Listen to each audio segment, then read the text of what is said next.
It's Friday விலாகில் so ஏதாவது ஸ்பெஷலாக இருக்கணும்ல, அதனால் இன்றைக்கி மினி விலாக் கிடையாது, ஒரு ரெசிபி வீடியோ தான். அழகான ஒரு கோலம் போட்டுட்டு சரி ஓகே விளக்கேற்றலாமேன்னு சொல்லிவிட்டு அழகாக விளக்கேற்றியாச்சு. அதுக்கப்புறமா சாமிக்கு தேவையான எல்லா பூவையும் சேஞ்ச் பண்ணிவிட்டு அழகாக கற்பூரம் ஏற்றி கும்பிட்டாச்சு. ரெசிபி வீடியோ பார்க்கலாம். 5 நிமிஷத்தில் ரசம் வச்சிடலான்னு சொல்கிறாங்க. அது எப்படி தெரியுமா? அதுக்கு ஃபஸ்ட்டு நம்ம ரசப்பொடி ரெடி பண்ணணும். 1 டம்ளர் அளவுக்கு துவரம்பருப்பு எடுத்துக்கோங்க, அதை நல்லா வறுத்துக்கணும். அதுக்கப்புறம் கைப்பிடி அளவுக்கு பூண்டு, காஞ்ச கருவேப்பிலை, அதுக்கப்புறம் 1/2 டம்ளர் அளவுக்கு மிளகு, 1/2 டம்ளர் அளவுக்கு ஜீரகம், இது எல்லாத்தையுமே நல்லா வறுத்துக்கணும். தீயாத அளவுக்கு நல்லா வறுக்கணும். அதுக்கப்புறமா மல்லி, அது கூட கொஞ்சம் பூண்டு, காஞ்ச மிளகா, இதையும் நல்லா வறுத்துக்கணும். வறுத்துட்டு கொஞ்சம் நேரம் ஆற வச்சுட்டு அதை ஜாரில் மாற்றிக்கிட்டு அரைக்கும் போது அதில் கல்லுப்பு சேர்த்துக்கணும்.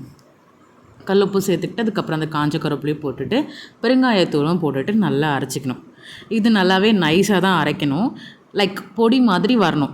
நல்லா அதை அரைச்சதுக்கப்புறமா அதை ஒரு பிளேட்டில் மாற்றி ஆற வச்சுக்கணும். ஆற வச்சுட்டு நம்மளோட பாக்ஸில் ஸ்டோர் பண்ணி வச்சுக்கலாம். 5 நிமிஷத்தில் ரசம் வைக்க முடியுமா? ட்ரை பண்ணிவிட்டு கமெண்ட் பண்ணுங்கள்.